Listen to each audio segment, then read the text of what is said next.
श्वसन की क्रिया क्या कहलाती है? ऑक्सीजन को ग्रहण करना तथा कार्बन डाइऑक्साइड छोड़ना, यह श्वसन की क्रिया कहलाती है। और इसमें जैसे प्राणियों में ऑक्सीजन को ग्रहण करने तथा कार्बन डाइऑक्साइड को बाहर निकालने के लिए बहुत से अंगों का प्रयोग किया जाता है। जैसे सबसे पहले शरीर के द्वारा, मैंने पहले भी बता दिया ना, शरीर के द्वारा कौन कौन से जीव पाए जाते हैं, उसको फिर से एक बार बताऊंगा, लेकिन इतना पहले समझ लो।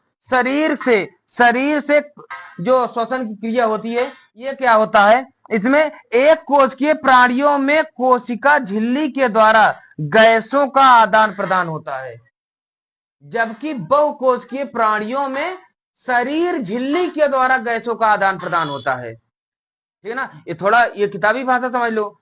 एक कोशिकीय प्राणियों में, एक कोशिकीय जीवों में क्या होता है? कोशिका झिल्ली के द्वारा गैसों का आदान प्रदान होता है, यानी कार्बन डाइऑक्साइड और ऑक्सीजन का आदान प्रदान होता है ना?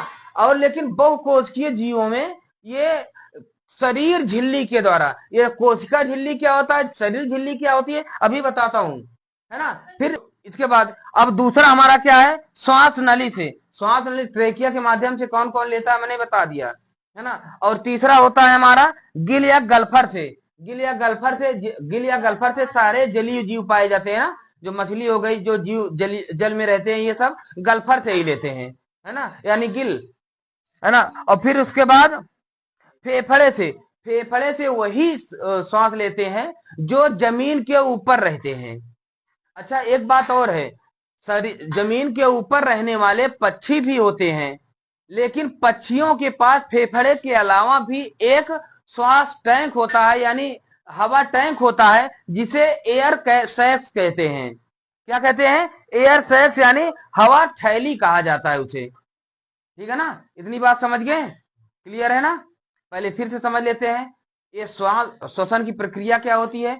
ऑक्सीजन को ग्रहण करना तथा कार्बन डाइऑक्साइड को बाहर निकालना श्वसन की क्रिया कहलाती है। ठीक है ना? या इसको कई भाषाओं में कह सकते हो कि नासा छिद्र के माध्यम से फेफड़े तक ऑक्सीजन को पहुंचाना, हवा को पहुंचाना श्वसन क्रिया कहलाती है, रेस्पिरेशन क्रिया कहलाती है।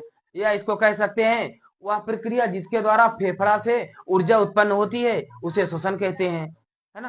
तो मतलब जिससे जैसे भी चाहो अपना डिफिनीशन तुम बना सकते हो। क्लियर है? इतनी बात समझ गए ना? अब चलो आज टीचिंग से सभी लोग